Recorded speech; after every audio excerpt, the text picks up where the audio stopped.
वंदे बोधमयमनित्यं गुरोर्शङ्कररूपिणं यमाश्रितैव क्रोऽपि चन्द्रो सर्वत्र वन्दते। ध्यानमूलं गुरुमूर्ति पूजा मूलं गुरुपादुका मंत्रमूलं गुरुवाक्यं मोक्षमूलं तो गुरु कृपा।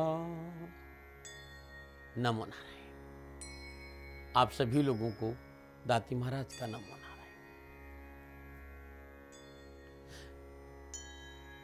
समय मिलता है और उनकी कृपा होती है तब जीव कुछ कहने के लायक होता है। मेरे जीवन के अनुभव की बात करूं, अंतर यात्रा की बात करूं, भीतर की बात करूं, भीतर के उस परमानंद की बात करूं, भीतर की पगडंडियों की बात करूं, उस परम तत्व की बात करूं, और इसी विषय को लेकर थोड़ी देर आपके साथ रहूंगा। साथियों, यह अवसर है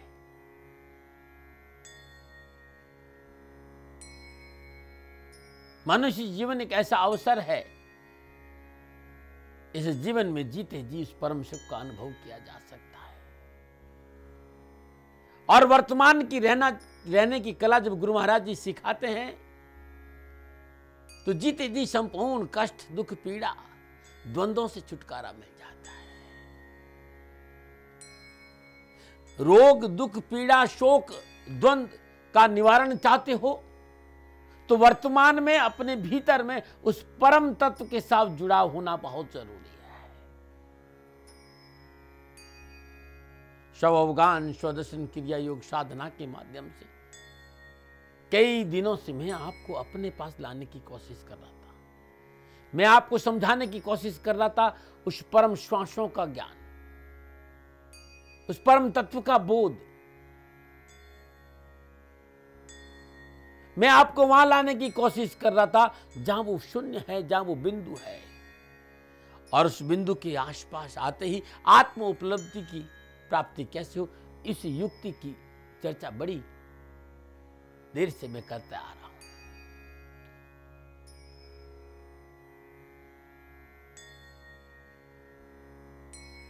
और वास्तव में इस युक्ति से जुड़े बगैर, इस ज्ञान से जुड़े बगैर द्वंद्व समाप्त नहीं हो सकते। परम तत्व से जुड़े बगैर पीड़ाओं से मुक्ति नहीं मिल सकती। मेरा प्रयास था कि शवअवगान स्वदर्शन क्रिया योग साधना के माध्यम से श्वासों के उस परम बिंदु पर, उस मोड़ पर, और उस मोड़ पे पहुंचकर उस बिंदु पर आरूढ़ होने की युक्ति के साथ हम उस आत्म अनुभूति की प्राप्ति करें। और बिना उस बिंदु पे आरूढ़ हुए आत्म उपलब्धि आसानी नहीं है।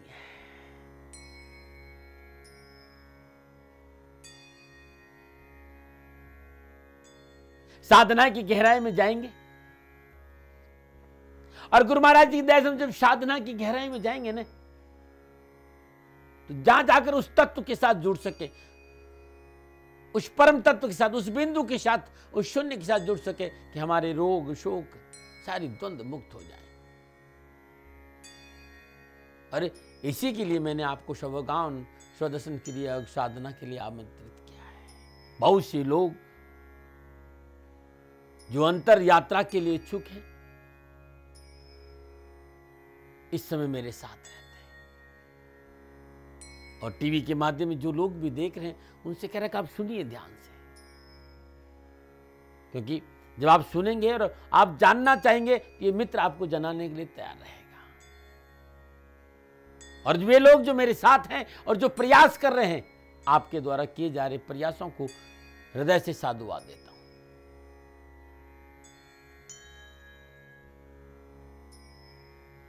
परम तत्व की चर्चा करना चाहता हूं, द्वंद्व से मुक्ति की चर्चा करना चाहता हूं। इन सारी बातों पर आऊं उससे पहले छोटा सा दृष्टांत जो मैंने गुरु महाराज जी सुना था और आप लोगों ने भी सुना कि एक बार राजा जनक सो रहे थे और उन्हें सपना आया और सपने में शत्रु ने आक्रमण कर दिया, वे युद्ध हार गए और अकेले रह गए। भागते भागते भागते भागते भागते भागते बहुत दूर घने जंगल में निकल गए।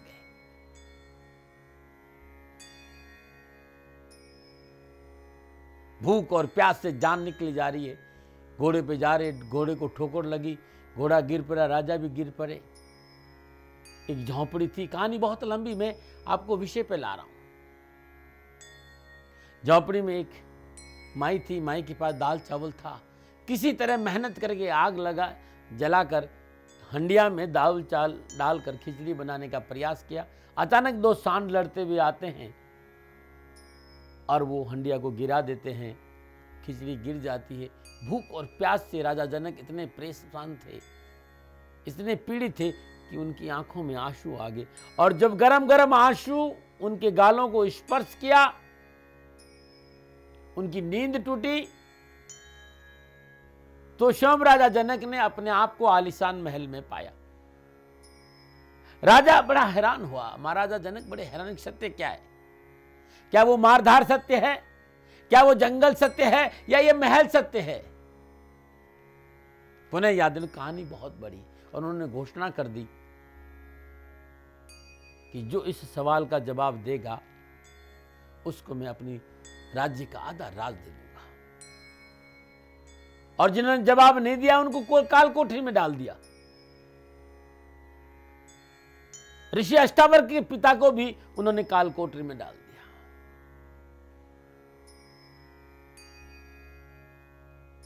अष्टावक्र महाराज जनक महाराज के सवालों को जवाब देने के लिए महल में पहुंचे। जब उनके शरीर को जो 8 जगह से टेढ़ा मेढ़ा था, बैठे हुए विद्वानों ने देखा तो खिलखिला के हंस पड़े। महाराज अष्टावक्र विद्वानों की हंसी को बड़े ध्यान से देखते रहे, और जो ही विद्वान हंसना बंद किए, महाराजा अष्टावक्र जोर जोर से हंसने लगे। ऋषि अष्टावक्र जोर जोर से हंसने लगे। तो राजा जनक ने कहा कि महाराज आप क्यों हंस रहे थे? बोले राजन, आपके ये विद्वान लोग क्यों हंस रहे थे? तो उसमें से एक ने कहा कि जिस तरह का आपका स्ट्रक्चर है, आपका शरीर है, हम इस शरीर को देख के हंस रहे थे। तो ऋषि अष्टावक्र ने कहा, हे राजन, ये शब्द बड़ा ही ऐसा है जिसे बोला नहीं जा सकता। कपड़े के जानकार को दर्जी कहते हैं राजन, खेतों के बीजों को जानकार को किसान कहते हैं राजन, और जो चमड़े का काम करता है, जो चमड़े की पूर्ण जानकारी रखते हैं, उसे चमार कहते हैं। हे राजन, क्या ये शब्द अष्टावक्र कहें, मैं अपनी भाषा नहीं कह रहा हूं, ये सब अष्टावक्र बोले, हे राजन, क्या ये चमार लोग आपके सवालों का जवाब देंगे? क्योंकि विद्वान लोग थे। भौएं तन की बाहें चढ़ गई। बोला कि ये बहुत बड़े बड़े मठाधीश है, महंत है, और आप ऐसा कैसे बोल सकते? बोले राजन, गुस्सा होने की जरूरत नहीं है। मेरा शरीर 8 अंगों से टेढ़ा मेढ़ा है, और मेरे इस अष्टावक्र शरीर को देखकर आपके सभी लोग हंसने लगे। लेकिन राजन, कभी आपने गन्ना देखा है? गन्ना टेढ़ा मेढ़ा होता है, लेकिन उसका रस टेढ़ा मेढ़ा नहीं होता है।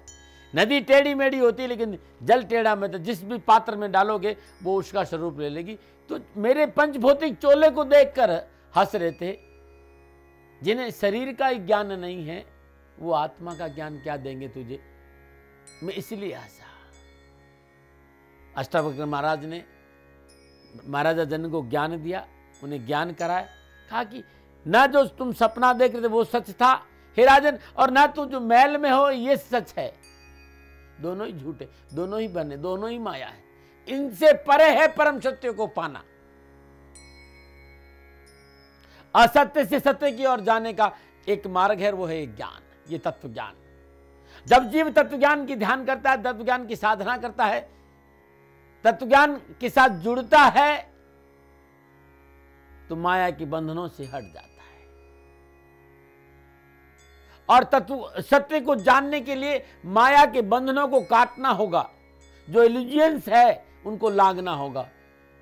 और जब आप इल्यूजन्स को लांघ जाएंगे वही आत्मबोध है, वही सेल्फ एनलाइटमेंट है, इनर विजडम है, भीतर का ज्ञान है। हम उलझे हैं, हम बंधे हैं, वो है माया।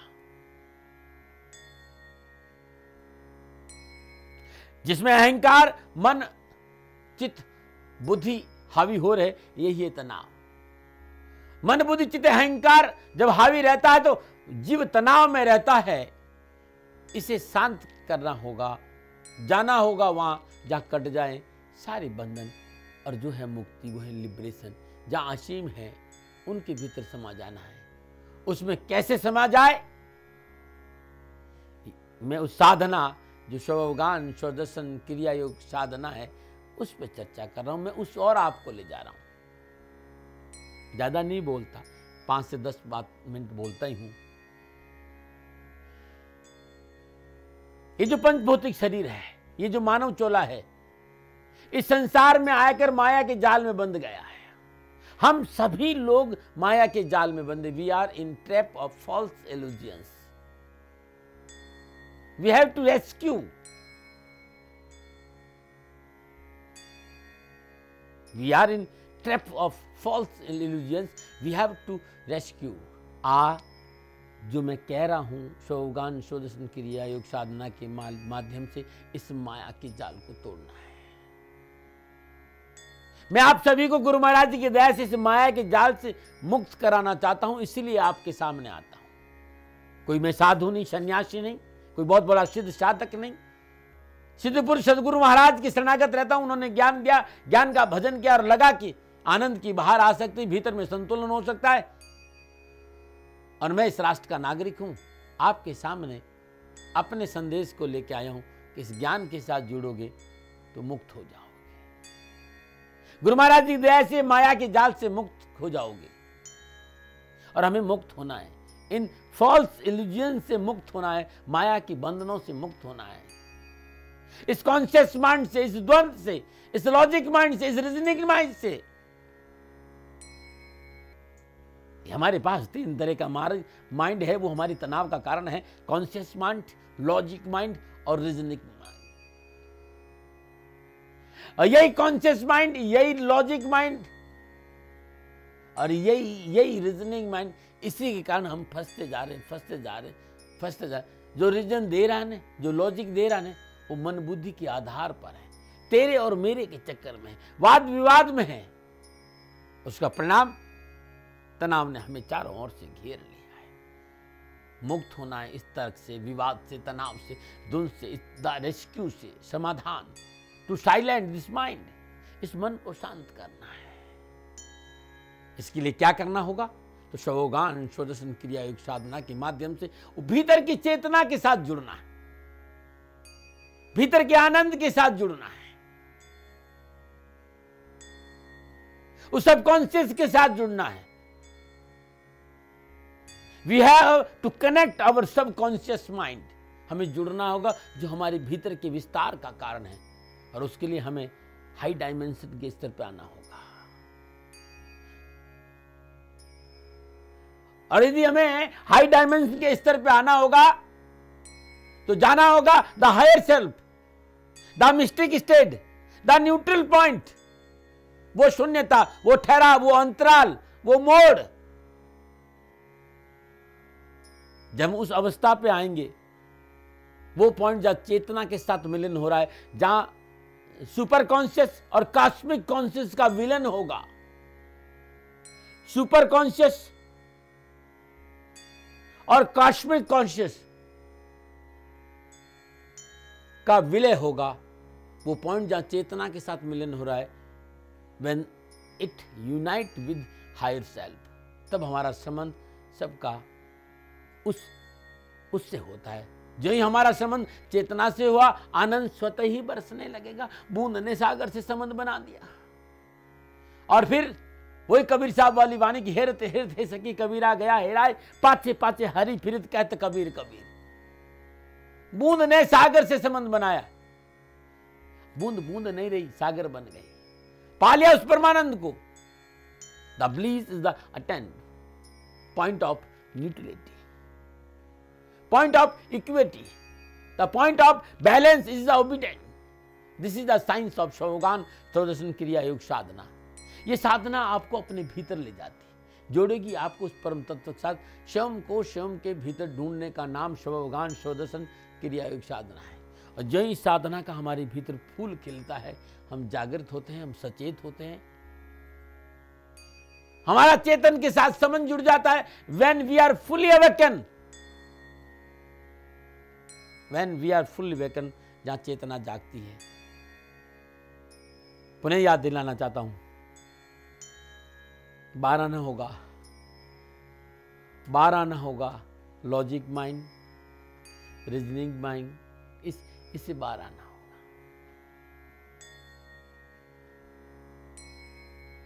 इलॉजिक माइंड, ये reasoning mind, conscious mind, subconscious में आना होगा। और सबकॉन्शियस में आकर गुरु महाराज जी ज्ञान के साथ जब हम सुपर कॉन्शियस और कॉस्मिक कॉन्शियस का विलयन करेंगे, तब हम चेतना के साथ जुड़ जाएंगे। और जो ही हम चेतना के साथ हैं, वी आर फुल्ली अवेकन। हम वहां हैं जहां वास्तव में हमको रहना चाहिए। हमारा वास्तविक स्थान वही है, वही हमारे जीने का परमानंद है, परम सुख है, परम शांति है। मेरे मित्रों, शवगान त्रयोदशन क्रिया योग साधना मेरे जीवन भर का अनुभव है। और मैंने बड़ी प्रेम के साथ, बड़े आनंद के साथ आपके सामने अपने विचारों को रखा। जरूरी नहीं मेरे विचारों को आप माने, लेकिन सुने इसको। यदि आपको अच्छा लगता है, हो सकता है जीवन आपका सहज हो जाए, आपके अंदर, आपके भीतर ही वो चेतना जागृत हो जाए, आप भी सतेज हो जाए, आप भी उस चेतन के साथ जुड़ जाए। क्योंकि जब चेतना जागती है ना, तो रोग मिटते हैं। स्वतः ही भीतर की सारी पीड़ाओं से मुक्ति, सेल्फ फीलिंग होने लगती, जहाँ सारे द्वंद्व मिटते हैं। और वहाँ आनंद है, जहाँ खुशी है, जहाँ मुस्कुराहट है, जहाँ अपना आपा है। इसी विषय को लेकर आपके सामने आता, और मैं रहूँगा आपके सामने। ये मेरा सौभाग्य है कि मुझे सेवा का अवसर मिला। नमन है। वर्षों से 700 बेटियों का यह पिता इस राष्ट्र से अनुरोध कर रहा है कि बेटी है तो सृष्टि है।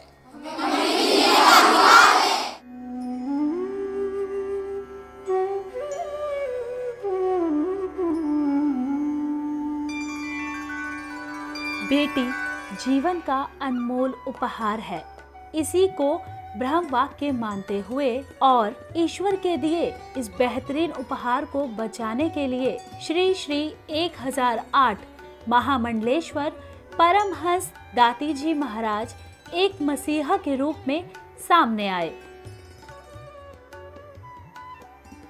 महाराज श्री पिछले 21 वर्षों से कन्या भ्रूण संरक्षण पर कार्य कर रहे हैं। इसके साथ ही दाती जी महाराज ने महिला व समाज के हित में कई तरह के आंदोलन चला रखे हैं। पिछले कई दशकों से कन्या भ्रूण संरक्षण कर बेटियों को नया जीवन दान दिया।